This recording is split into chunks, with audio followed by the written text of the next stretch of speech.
नमस्कार दोस्तों, कैसे हैं आप लोग। उम्मीद करता हूं आप लोग सब अच्छे होंगे। आप देख रहे हैं अपना YouTube channel MS Competition Point 9456। मैं आपका दोस्त स्वागत करता हूं आपके अपने प्लेटफॉर्म पर।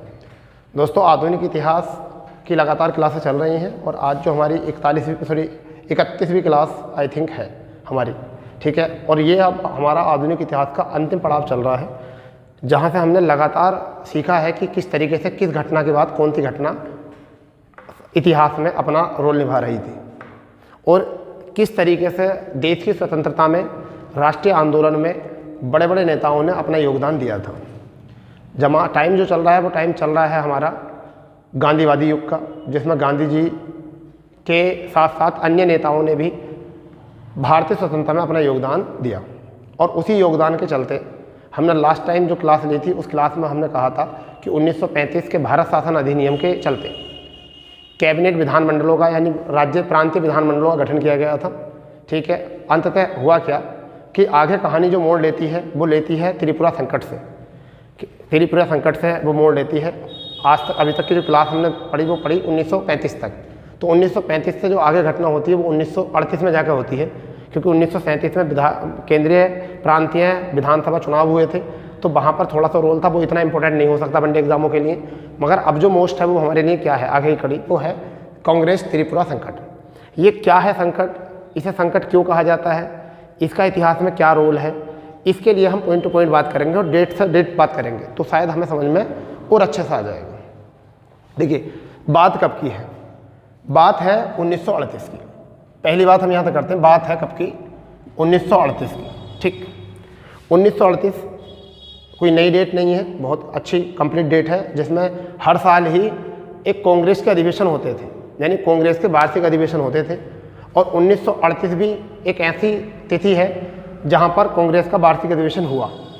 परंतु यहां पर मोड़ लिया क्या घटना ने, वो घटना थी क्या, ये जो हुआ वो हुआ हरिपुरा में। पहली बात ये, कहाँ पर हुआ, हरिपुरा में ये अधिवेशन हुआ। कुछ बच्चों को मैं बता दूं कि हरिपुरा उनको याद होता नहीं है, ये कहाँ है, तो मैं आपको बताता हूँ। गुजरात राज्य है, गुजरात राज्य में एक ज़िला पड़ता है जिसका नाम है सूरत, ठीक है। तो ये सूरत कहाँ पर, सूरत कहाँ पर, गुजरात।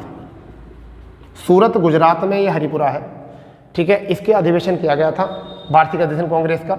और इसका जो अध्यक्ष बने, इसके जो अध्यक्ष बने वो कौन बने, सुभाष चंद्र बोस। सुभाष चंद्र बोस क्या बने, इसके अध्यक्ष बने। चलिए, कोई बड़ी बात नहीं है। वार्षिक अधिवेशन कांग्रेस का 1938 में हुआ, हरिपुरा में हुआ, ये याद रख लेना। और अध्यक्ष जो बने वो कौन बने, सुभाष चंद्र बोस। परंतु कुछ ये नहीं है, इसी एक साल में सुभाष चंद्र बोस ने कांग्रेस कार्य समिति के चलते सारे लोगों को इतने अच्छे तरीके से अपने कामों से प्रभावित कर लिया था, अपने नीतियों से प्रभावित कर लिया था, कि जिसके चलते कांग्रेस के सभी सदस्य जो है लगभग सुभाष चंद्र बोस को अच्छे से पसंद करने में लगे थे।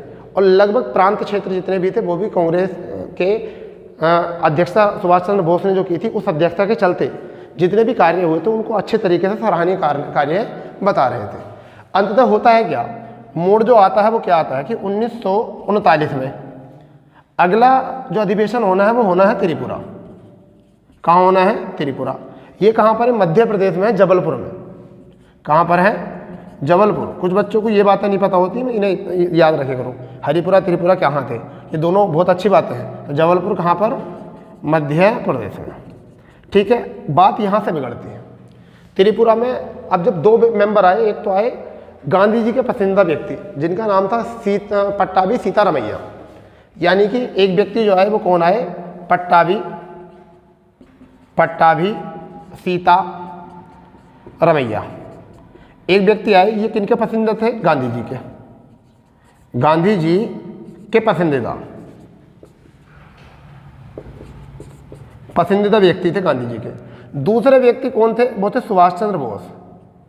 सुभाष चंद्र बोस, ठीक है भाई। अब ये किसके पसंद थे, ये जनता के, ये जनता इनको पसंद करती थी, जनता के पसंदीदा। तो बातों को थोड़ा इस तरीके समझेंगे कि ऐसा क्यों हुआ, सुभाष चंद्र बोस ही क्यों जीते, ठीक है। अब होता है क्या कि 1939 में त्रिपुरा अधिवेशन जबलपुर मध्य प्रदेश में हुआ। पट्टाभी सीतारमैया सामने आए, गांधी जी के पसंदीदा व्यक्ति थे कि अध्यक्षता कौन करेगा इसके चयन के लिए। सुभाष चंद्र बोस जो जनता के प्रतिनिधि थे, जिन्होंने अपने पिछले साल के कार्य से सब लोगों को प्रभावित करा था, अपनी नीतियों से सबसे ज़्यादा प्रभावित किया था। होता है ये कि यहाँ पर सुभाष चंद्र बोस जीत जाते हैं और इनको क्या बन जाते हैं, अध्यक्ष चुन लिया जाता है। इनको बहुत भारी मत मिलते हैं और एक तरफा जीत होने के कारण जो है सुभाष चंद्र बोस जो है अध्यक्ष बन जाते हैं। अंततः हुआ क्या, पट्टाभी सीता मैया को इसमें क्या मिलती है, निराशा मिल जाती है, हारते हैं। और गांधी जी इस हार को अपनी व्यक्तिगत हार बताते हैं। गांधी जी जो है वो इस हार को अपनी व्यक्तिगत हार बताते हैं। ठीक, कांग्रेस को भी इस चीज़ का थोड़ा झटका लगा कि एक बहुत महान नेता जो अशांति के दूत हैं उनको हम कहते हैं, ठीक है, तो गांधी जी के एक व्यक्तिगत हार बताई है इन्होंने पट्टाभी सीतारामैया को। वो नहीं चाहते थे कि ऐसा ही गांधी जी का मनोबल यहाँ पर टूटे या गांधी जी कांग्रेस में गांधी जी की हार हो। सुभाष चंद्र बोस को अभी तक पता नहीं था कि गांधी जी ने इस बात को अपनी व्यक्तिगत हार बताया है। अंत बात का पता कब चलता है, जब कांग्रेस की कार्य समिति के हर वर्ष जो है, जैसा आज के टाइम में मंत्रिमंडल बनता है, ऐसे ही कांग्रेस के हर साल जो है सदस्य नियुक्त किए जाते थे कार्य समिति के, कि कौन कौन व्यक्ति कार्य समिति में शामिल किए जाएंगे। वहाँ पर कांग्रेस समिति ने परामर्श मांगा, खासकर सुभाष चंद्र बोस के कहने से मांगा कि गांधी जी से कहिए, गांधी जी को परमिशन दी गई या गांधी जी से सलाह ली गई कि आप अपनी मर्जी के जितने भी सदस्य हैं, आप अपनी मर्जी के सदस्यों को कार्यकारिणी समिति में या कार्य समिति में आप चुन लीजिए। परंतु होता है क्या, गांधी जी इस चीज़ से इनकार कर देते हैं। क्यों इनकार करते हैं, गांधी जी ने अपनी व्यक्तिगत हार पहले ही मान ली। अब एक हारा हुआ व्यक्ति तो चयन कर नहीं सकता, इस वजह से गांधी जी इस चीज़ से मना कर देते हैं कि मैं किसी सदस्य को नहीं चुन रहा। इस बात का पता सुभाष चंद्र को लगता है। सुभाष चंद्र बोलते हैं शायद मेरी जीत से और सीतारामैया की हार से गांधी जी को थोड़ा ठेस पहुंची है। तो ऐसा होता है कि मैं नहीं चाहता कि मेरी वजह से एक कांग्रेस से एक महान नेता अपनी दूरी बना ले और अपने अनुभव को शेयर ना करे कांग्रेस के साथ। इस बीच चलते सुभाष चंद्र बोस मध्य रात्रि सोचते समय 11:59 का टाइम, 11:49 का टाइम था, जिस समय पर उन्होंने पंडित जवाहरलाल नेहरू और सरदार पटेल से मुलाकात करी, उनको बुलाया। उन तक बुलाने के बाद उन्होंने कहा कि गांधी जी की सही वजह क्या है। उन्होंने बताई ये वजह है। तो उन्होंने कहा ठीक है, अगर ऐसी बात है तो मैं कुछ टफ कॉल लेना चाहता हूँ। और उन्होंने बिना बताए, पूरी कार्यकारिणी समिति को बिना बताए अपना इस्तीफा दे दिया और कांग्रेस से अलग होने की बात करी। अब मैं आपको बता देता हूँ, इस बात के लिए किताबें लिखती हैं कि कांग्रेस से अलग होकर फॉरवर्ड ब्लॉक की स्थापना करी। बट मैंने जहाँ तक सोर्सेज इकट्ठे करे, जहाँ तक मेरा अनुभव मेरा अनुभव है, मेरा मानना यह था कि बाद में जब हम फॉरवर्ड ब्लॉक को पढ़ते हैं तो उसमें ये देखने को मिला कि उसमें लगभग सदस्य वही थे जो कांग्रेस के थे। तो ये एक गुप्त था कि जनता को ये दिखे कि कांग्रेस से सुभाष चंद्र बोस अलग हो गए हैं। जो ब्रिटिश सरकार चाहती थी वही वो करना चाहते थे कि दिखाएं कुछ और, करें कुछ और। तो गुप्त एक संस्था थी जिसमें कांग्रेस की वो संस्था थी। परंतु ब्रिटेन को क्या बताया गया, ब्रिटिश सरकार को, जनता को क्या बताया गया कि हमने कांग्रेस से अलग होकर 1939 में सुभाष चंद्र बोस ने नाराज होकर फॉरवर्ड ब्लॉक की स्थापना कर दी। तो आप ये देखिए कि यहाँ पर क्या करते हैं, सुभाष चंद्र बोस अपना त्यागपत्र देते हैं। और यहाँ दूसरी घटना जो है 1939 में सबसे बड़ी घटना जो है वो क्या है, फॉरवर्ड ब्लॉक की स्थापना करना। फॉरवर्ड ब्लॉक की क्या है, स्थापना करना, एक बड़ी घटना ये आ जाती है। और इस तरीके से जो है अब ये क्या है, कांग्रेस छोड़कर स्थापना करते हैं। अब जब इस्तीफा दिया तो सबके नजरों में रहा कि अब अध्यक्षता किसे दें, क्योंकि अगर सीतारामैया को अध्यक्षता देंगे तो शायद ये है कि गांधी जी थोड़े से रूठे और उन्हें अध्यक्ष बना दिया। तो गांधी जी ये भी नहीं चाहते थे। जनता को कहीं ना कहीं सीता जो रमैया थे, पट्टाभी सीतारामैया, कहीं ना कहीं उनकी गतिविधियाँ, उनकी नीतियाँ उनको कुछ समझ में आती नहीं थी। तो जनता अगर ऐसा करेंगे तो जनता भड़क जाएगी। तो राजेंद्र प्रसाद बहुत शांत व्यक्ति, बहुत मतलब एक तरीके से अनुभवी व्यक्ति थे। राजेंद्र प्रसाद को तत्कालीन अध्यक्ष जो है बनाया गया। इसके बाद किन्हें बनाया गया, तत्कालीन अध्यक्ष बनाया गया। और फिर प्लान किया गया कि उस राजेंद्र प्रसाद ने एक प्लान सोचा दिमाग में कि अब ऐसा करो कि हम लोगों को जो है वो केंद्रीय विधानमंडल में अपनी सीटें बढ़ानी है। इसके लिए राज्य विधानमंडल जो चल रहे हैं उनसे त्याग पत्र देने में फ़ायदा होता है। ये कांग्रेस जो है, जो केंद्रीय प्रांतीय विधानमंडल थे उनसे इस्तीफा देकर और कांग्रेस को एक बड़ी संस्था के रूप में बनाने के लिए केंद्रीय विधानमंडल में अपनी सीटों को आरक्षित करने के लिए, अपनी सीटों को या केंद्र में अपने आप को आधिकारिक दिखाने के लिए वो इस्तीफा देते हैं। इसी समय द्वितीय विश्व युद्ध का एक समय चल रहा था, जिसे सेकेंड वर्ल्ड वार बोलते हैं। वो 1939 से लेकर 1945 तक चला था। तो विश्व में द्वितीय वर्ल्ड वार हो चुका था और वायसराय लॉर्ड लिनलिथ गो बन गए थे। ठीक है, कौन बन गए थे? लॉर्ड लिनलिथ गो बन गए थे। ठीक, लॉर्ड लिनलिथ गो कांग्रेस से उम्मीद करते हैं, कांग्रेस से ये उम्मीद करते हैं कि कांग्रेस जैसे प्रथम वर्ल्ड वार में कांग्रेस ने हमको बढ़ चढ़ के सहायता दी, गांधी जी ने हमारी सहायता की, इसी तरीके से वो लोग भी हमारी सहायता करें। ठीक है, इस बार भी कांग्रेस की तरफ वो आए उम्मीद लेकर कि कांग्रेस हमें सपोर्ट करेगी, तो हम कांग्रेस के हित में कुछ सोचेंगे, देश के हित में सोचेंगे।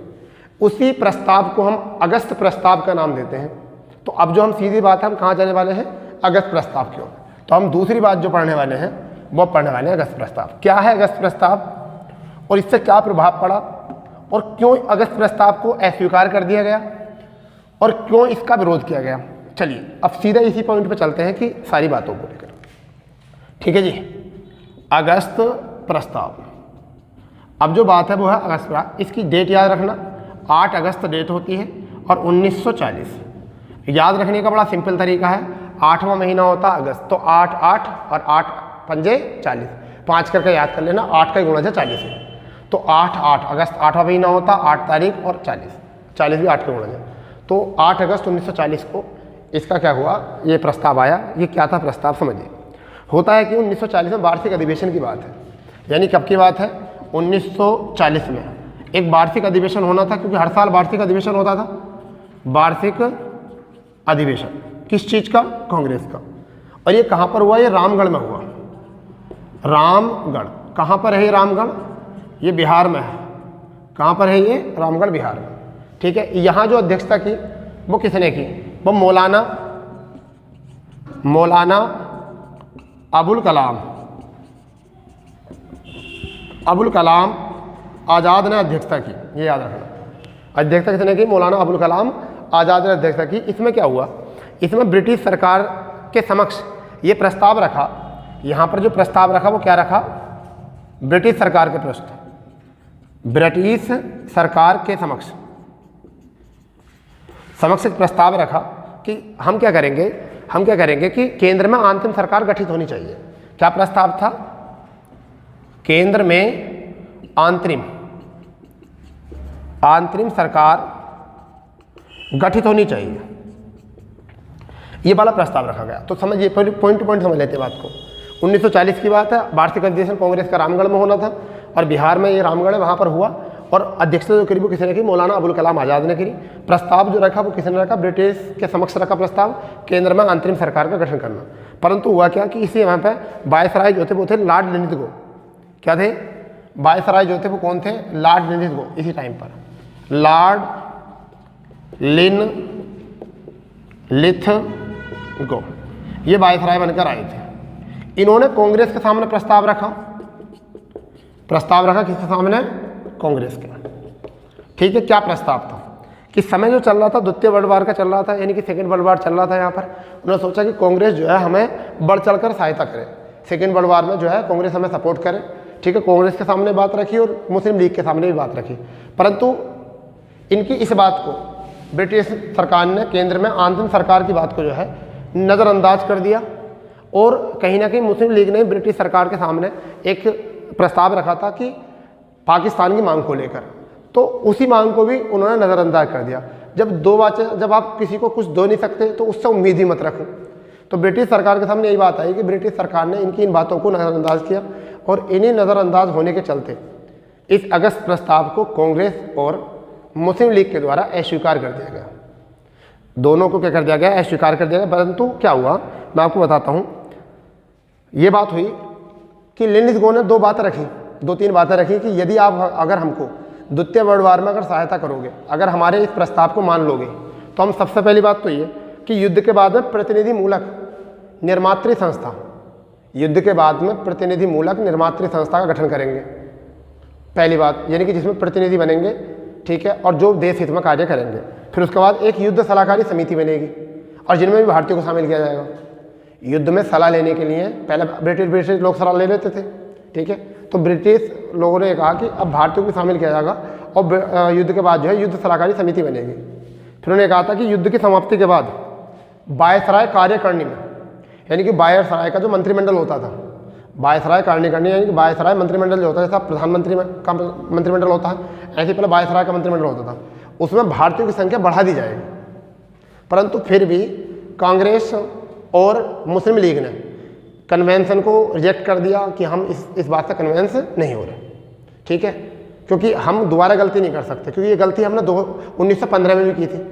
प्रथम वर्ल्ड वार में हमने सपोर्ट करी, गांधी जी ने प्रथम विश्व युद्ध में युवाओं को जोर शोर से भर्ती होने के लिए आग्रह किया था। अंततः बाद में क्या मिला? कुछ नहीं, बाद में कुछ नहीं मिला। वो अपनी सारी बातें भूल गए, तो उन्होंने कहा गांधी जी ने कि हम तुम्हारा साथ नहीं देंगे। अब उसी चीज़ को दिखाने के लिए जनता को कि हम द्वितीय विश्व युद्ध में अंग्रेज़ों के साथ नहीं हैं, ब्रिटिश सरकार के साथ नहीं है, उसी के चलते जो है व्यक्तिगत सत्याग्रह की शुरुआत की गई थी। क्या किसकी शुरुआत की थी? व्यक्तिगत सत्याग्रह की। तो अब जो हम बात करने वाले हैं, हम करने वाले हैं व्यक्तिगत सत्याग्रह के ऊपर। शायद उम्मीद कर रहा हूँ आपको सारी बातें समझ में आ रही होंगी, पूरी स्टोरी समझ में आ रही होगी, और जो पॉइंट है वो भी आपको अच्छे से निकाल लोगे यहाँ से, ठीक है, की पॉइंट भी पूरे अच्छे से निकाल लोगे यहाँ से। तो अब जो हमारा शुरू होता है वो क्या होगा? व्यक्तिगत सत्याग्रह। सत्याग्रह का मतलब होता है सत्य के मार्ग पर आग्रह करने वाले लोग, ठीक है। क्या था? व्यक्तिगत। अब व्यक्तिगत सत्याग्रह, सत्याग्रह ये अब हमारा शुरू होता है, ठीक। अब ये क्या था? व्यक्तिगत सत्याग्रह। अगर हम बात करें, वैसे चला तो 17 अक्टूबर 1940 को था, 17 अक्टूबर 1940 को चला था, मगर वो डेट अभी बात की है, पहले ही समझिए क्या था। यानी कि कांग्रेस ने अगस्त प्रस्ताव का विरोध किया, ठीक है। इसमें क्या था? कांग्रेस ने अगस्त प्रस्ताव का विरोध किया और युद्ध से अलग होने के लिए के चलते कि हम युद्ध में साथ नहीं हैं, जब जाके ये बात करी। इसका मुख्य उद्देश्य क्या था? अगर हम बात करें मुख्य उद्देश्य की, तो ये बात अच्छी है। मुख्य उद्देश्य में है कि द्वितीय विश्व युद्ध से कांग्रेस को अलग रखना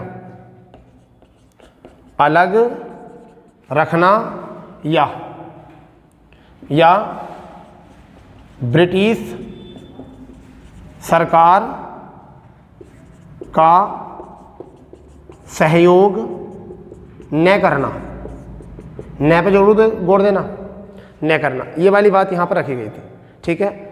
यहाँ पर जब ये ऐसा करने के लिए इसकी शुरुआत कहाँ से की गई? अगर हम, एक तो होता प्रारंभ और एक होता आरंभ। आरंभ खुद से होता, प्रारंभ बहुत सारे लोगों से होता है, ठीक है भाई। तो प्रारंभ लिखेंगे यहाँ पर। तो इसका जो प्रारंभ किया गया वो 17 अक्टूबर 1940 में किया गया पवनार आश्रम से। पवनार आश्रम, अब ये पवनार आश्रम कहाँ है भैया? ये महाराष्ट्र में है।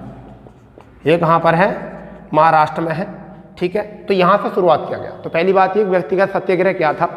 व्यक्तिगत सत्याग्रह ये था कि द्वितीय विश्व युद्ध में जो अगस्त प्रस्ताव था उसका विरोध किया और द्वितीय विश्व युद्ध से अपने आप को अलग रखा, ठीक है। और हमने ब्रिटिश सरकार का सहयोग ना करा, ये जनता को दिखाना था हमें। हम भारतीय जनता को दिखाना चाहते थे, कि हम अंग्रेजों का साथ नहीं दे रहे हैं, जिससे कि कांग्रेस पर भारतीय जनता पूरी तरीके से विश्वास कर ले। भारतीय जनता, समझ गए नहीं? यानी कांग्रेस पर विश्वास बरकरार रहे और ब्रिटिश सरकार का सहयोग नहीं कर रहे हैं इस बात पे भी। इसकी प्रारंभ जो किया गया वो कहाँ से किया गया? 17 अक्टूबर 1940 से किया गया, पवनार आश्रम, महाराष्ट्र से। अब जब ये आश्रम शुरू किया गया गांधी जी के द्वारा, शुरू किसके द्वारा किया गया? गांधी जी के। तो ऐसा मान के प्रारंभकर्ता कौन थे? प्रारंभकर्ता जो थे वो कौन थे? गांधी जी, ठीक है भाई। ये तो क्वेश्चन आते ही आता है, कई बार क्वेश्चन आता है कि पहले सत्याग्रही कौन बने? विनोबा भावे पहले सत्याग्रही बने। दूसरे सत्याग्रही जो बने वो कौन बने? दूसरे पंडित जवाहरलाल, ठीक है, बने। तीसरे सत्याग्रही जो बने वो ब्रह्मदत्त बने। कौन बने? ब्रह्मदत्त। तो ये एग्जाम में आ जाता है, ये 3 नाम याद रखना। ऐसे तो बहुत थे, वैसे 25,000 हो गए थे बाद में तो व्यक्ति कितने हो गए थे? 25,000 हो गए थे। तो 25 के 25 तो पूछेगा नहीं आपसे। ये क्वेश्चन विनोबा भावे का पूछ लिया कई बार। तो पहले सत्याग्रही जो बने वो कौन बने? विनोबा भावे। दूसरे कौन बने? पंडित जवाहरलाल नेहरू। तीसरे कौन बने? ब्रह्मदत्त। इस तरीके से इनकी संख्या लगभग 25,000 के समथिंग पहुंच गई थी। ये व्यक्तिगत सत्याग्रह 2 चरणों में चला था। पहला जो चरण था वो 17 अक्टूबर 1940 को। दूसरा चरण जो हुआ वो जनवरी 1941 को शुरू हुआ था। द्वितीय चरण जो शुरू हुआ था वो कब हुआ था? जनवरी 1941 में। हुआ क्या यहाँ पर द्वितीय चरण के बाद? इसमें कम से कम 25,000 सत्याग्रही जो जेल में डाल दिए गए। जिनमें जेल में डालने वाले 25,000 सत्याग्रहियों में कांग्रेस के बहुत बड़े नेता थे, विधानमंडलों के सदस्य थे, कांग्रेस के बड़े नेता थे, विधानमंडलों के सदस्य थे, ठीक है। ये बहुत बड़े व्यक्ति थे जिनको जेल में डाला। और इसी समय जो है दिल्ली चलो आंदोलन भी से नाम दिया गया और दिल्ली चलो नारा भी यहाँ पे आया। अंत में होता क्या है, होता यह है कि इसके बाद में क्रिप्स मिशन ऐसी बातों को देखकर जो है विदेश ब्रिटेन से क्रिप्स मिशन आता है, ठीक है, जो भारत में कार्य करने के लिए कुछ काम करता, लगता है कि कुछ उपद्रव होने वाला है, कुछ बड़ा होने वाला है। परंतु इससे पीछे एक बात हमारे माइंड में चल रही थी, उस पर भी थोड़ी सी टिप्पणी करते हैं। एक बात ये चल रही थी कि हमने ये तो देख लिया कांग्रेस ने क्यों मना करी अगस्त प्रस्ताव की, उसके लिए क्या करा उसने।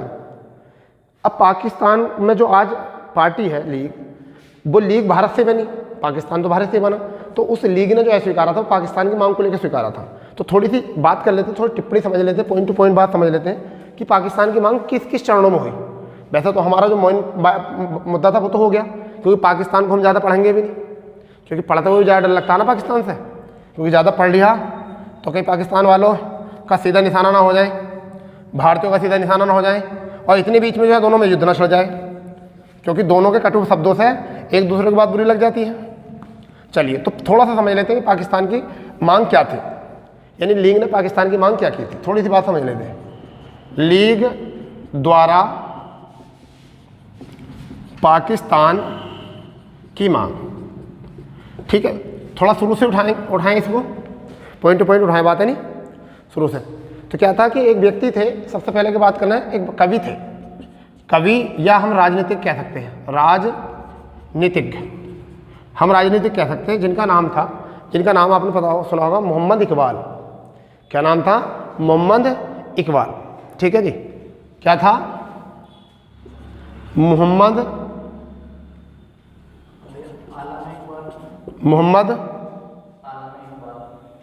नहीं, यही था इनका नाम, मोहम्मद इकबाल। इकबाल था, इनके मन में विचार आया था सबसे पहले। क्या था इनके मन में विचार आया था? पहली बात यह कि पाकिस्तान की मांग का विचार जो है इनके बीच में आया। 1930 की बात है, 1930 की बात है। जैसे मुस्लिम कांग्रेस के अलग अलग अधिवेशन होते थे, वार्षिक अधिवेशन होते थे, ऐसे ही लीग के भी अलग अलग अधिवेशन होते थे, वार्षिक अधिवेशन होते थे। तो 1930 में जो अधिवेशन होना था, जो 1930 में जो अधिवेशन हुआ इसका, ये कांग्रेस का मत समझना, 1930 का अधिवेशन किसका? लीग का। तो ये लीग का कहाँ हुआ? इलाहाबाद में, इलाहाबाद में ये अधिवेशन हुआ, इलाहाबाद में, ठीक है भाई।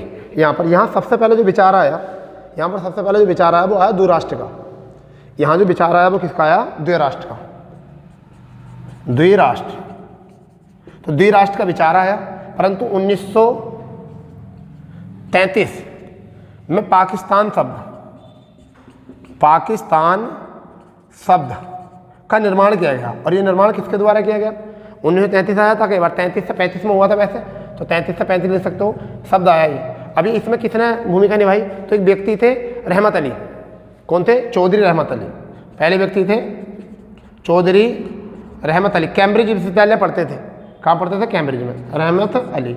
इनके साथ में एक व्यक्ति थे, फजलुल हक, और एक थे हियात खां। कौन थे? हियात खां।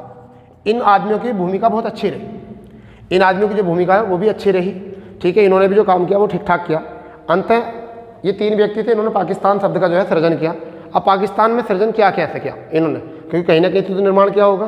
अब मैं आपको बताना चाहता हूँ, थोड़ा बता देता हूँ पाकिस्तान बना कैसे। सबसे पहले पैसे तो इन्होंने बनाया पंजाब। इन्होंने सोचा कि पंजाब आ जाएगा, अफगान प्रांत आ जाएगा, कैसे कश्मीर आ जाएगा, फिर आपका सिंध आ जाएगा, सिंध और बलूचिस्तान। इन्होंने इतने राज्यों को मिलाकर जो है कि पाकिस्तान में ये राज्य होने चाहिए, इन सबके पहले अल्फ़ाबेट को उठाकर क्या बना दिया? पाकिस्तान शब्द का सृजन कर दिया। जिसमें भूमिका जो रही वो किसकी रही? चौधरी रहमत अली की मुख्य रही। उनकी सहायता जो करी वो किन ने करी? फजलुल हक और हियात खान ने भी की। एतमान के लिए बाद में ये इनको भी नाम ऐड कर दिया, कई बार पूछा जाता है। अंत अगला जो अधिवेशन होता कहाँ से हुआ? अगला अधिवेशन अगर बात करें तो अगला अधिवेशन जो हुआ वो हुआ 40 में जो बात आई उठकर, वो कहाँ आई? 1940 में। 1940 में लाहौर में अधिवेशन हुआ, और इसकी जो अध्यक्षता करी वो जिन्ना ने की। किसने की? जिन्ना ने। इस अधिवेशन में जो है इसे औपचारिक रूप से जो है मैं संज्ञा दे दी कि पाकिस्तान शब्द हमें करना है प्रयोग। ठीक है, 42 में क्रिप्स मिशन ने भी इसे स्वीकार लिया, क्रिप्स मिशन ने भी इसे स्वीकार लिया और 43 में पाकिस्तान दिवस की मांग कर दी, यानी मनाया कब गया?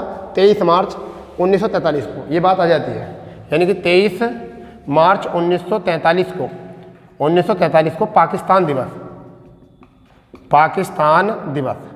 के रूप में मनाया। ठीक है, और बांटो राज करो जैसी नीति जो थी, यानी कि क्या था? बांटो और राज करो नीति जो थी, ये नारा दिया गया यहाँ पर। बांटो मतलब देश को बांटो और राज करो अपना अपना। ठीक है, इस तरीके का नारा दिया गया। अंततः हुआ क्या? काफ़ी गतिविधियाँ समझाने के बाद अंततः रिजल्ट ये निकल के आया। बाद में कार्यकारिणी समिति ने भी, संविधान सभा में भी सदस्य बैठे मुस्लिम लीग के, परंतु बात कन्वेंस नहीं हो सके दोनों। पंडित जवाहरलाल नेहरू ने बात करी, पटेल जी ने बात करी, देश के एकीकरण की बात करेंगे, वो हम अलग वीडियो देंगे। अंत ये हुआ कि 14 अगस्त 1947 को पाकिस्तान के प्रथम गवर्नर वायसराय के रूप में जिन्ना को चुना गया और 15 अगस्त को भारत में एकल भारत की जो है स्वतंत्रता के रूप में उसे मनाया गया। जबकि 14 अगस्त में वहाँ पर जिन्ना को बनाकर पाकिस्तान के रूप में एक नए राज्य के रूप में, और जो भारत था उसको द्विराष्ट्र के रूप में जो है बांट दिया गया। ठीक है, ये था थोड़ा सा इतिहास पाकिस्तानी मांग को, ज़्यादा इससे बात नहीं करेंगे। ठीक है, तो कल बात करते हैं हम अपने सेशन में क्रिप्स मिशन में। तो अगर सेशन आपको अच्छा लग रहा है, अच्छी बातें तुम्हें समझ में आ रही हैं, बिल्कुल आसान भाषा में समझ में आ रहा है, कनेक्ट हो रही हैं बातें, तो आपको देखो लाइक तो बनता है। फिर बात रही है कि जो पहली बार देख रहे हैं वो पूरी प्लेलिस्ट को देखो, उसको देखिए कि किस तरीके से हमने आधुनिक इतिहास को इकट्ठा किया है, और चैनल को सब्सक्राइब करें, शेयर करें दोस्तों में, कि पता चलना चाहिए कि वहाँ कहाँ ऐसा हो रहा है कि जहाँ पर फ्री में आपकी तैयारी हो रही है और बहुत आसान वे में। ठीक है, तो मिलते हैं कल नए सेशन के साथ। जय हिंद, जय भारत।